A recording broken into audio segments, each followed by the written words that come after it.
Bonsoir, bonsoir, bonsoir. J'espère que tu vas très très bien en cette fin de semaine, en ce dimanche soir. J'espère que tu as passé un bon week-end et j'espère également que tu vas passer une belle nuit avant de reprendre une nouvelle semaine remplie de nouvelles aventures. Alors, ce soir, je voulais te faire un petit peu de tapping sur des petits livres, petits carnets. Et puis, je me suis dit aussi que j'allais te lire un petit passage d'un livre, histoire de te faire une petite lecture chuchotée. Et pourquoi pas un petit notible également en fin de vidéo. Alors, si le programme te plaît, je t'invite à rester avec moi pour t'endormir. Nous allons directement passer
Elle se plaça contre la cloison et dit, sans hurler pour ne pas alerter le reste de l'étage: Tarnogol, je sais que vous êtes là, ouvrez-moi.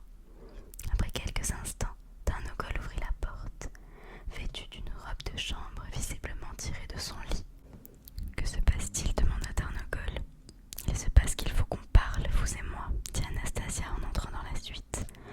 Elle planta son regard de lionne furieuse dans les yeux de Tarnogol. Elle eut une brève vision. Elle reconnaissait ses yeux. Elle se rappela ce qu'elle avait dit le matin même à Genève au lieutenant Sagamore. Les yeux ne trompent pas. Elle comprit soudain et se jeta sur lui.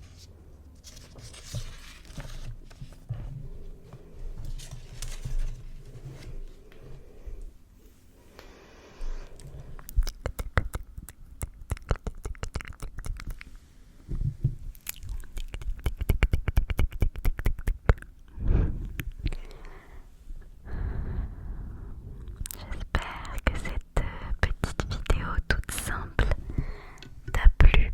Si un des livres t'a plu, donc le livre à écrire avant de brûler, je l'ai trouvé sur Amazon il me semble. Je te mets le nom juste là. Et le livre l'extrait que je viens de lire, c'est L'énigme de la chambre 622 de Joël Dicker.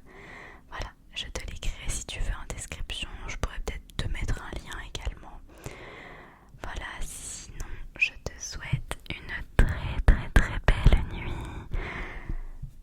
Cette semaine, comme d'habitude, on se retrouve mercredi et dimanche. Peut-être entre-temps il y aura un live, c'est fort possible. Je te tiendrai au courant de toute façon sur